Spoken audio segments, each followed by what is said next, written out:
আসসালামু আলাইকুম ওয়া রাহমাতুল্লাহি ওয়া বারাকাতুহু। সবাই কেমন আছেন? আশা করি ভালো আছেন। আজকের বিষয় হচ্ছে রক্তে কেন ইউরিক অ্যাসিড বাড়ে, কি কি খেলে সাধারণত ইউরিক অ্যাসিড বাড়ে, সেই উপাদানগুলো কি কি আমরা আসুন জেনে নিই। রক্তে ইউরিক অ্যাসিড বাড়ার বিভিন্ন কারণ আছে, যেমন কিছু বিশেষ পিউরিন সমৃদ্ধ বা কিডনির সমস্যা, অতিরিক্ত মদ্যপান, কিছু ঔষধ এবং বংশগত কারণে ইউরিক অ্যাসিড বাড়ে।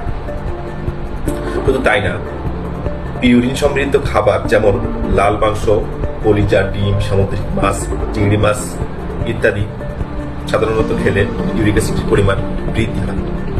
অতিরিক্ত প্রোটিন যেমন মাছ, মাংস বেশি খেলে শরীরের ইউরিক অ্যাসিডের পরিমাণ বেড়ে যায়। চিনিযুক্ত পানীয় খাবার যেমন ফলের রস, কোমল পানি এবং চিনিযুক্ত খাবার ইউরিক অ্যাসিডের মাত্রা বাড়াতে পারে। কিডনির সমস্যা থাকলে সাধারণত ইউরিক অ্যাসিডের মাত্রা বেড়ে যায়। অতিরিক্ত মদ্যপানের কারণে ইউরিক অ্যাসিডের মাত্রা বেড়ে যায়।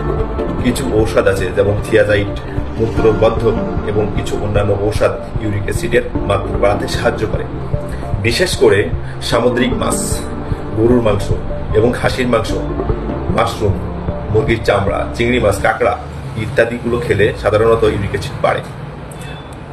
মসুরির ডাল, মাসকলাই ডাল, মটর, চীনাবাদাম ইত্যাদিগুলো সাধারণত ইউরিক অ্যাসিড এবং মিষ্টি কুমড়া, বিসি জাতীয় খাবার, মিষ্টি আলু, কপি, বিট কপি, টমেটো, বাঁধাকপি, ফুলকপি, সজনে, সিম ইত্যাদিগুলো খেলে সাধারণত ইউরিক অ্যাসিড বাড়ে।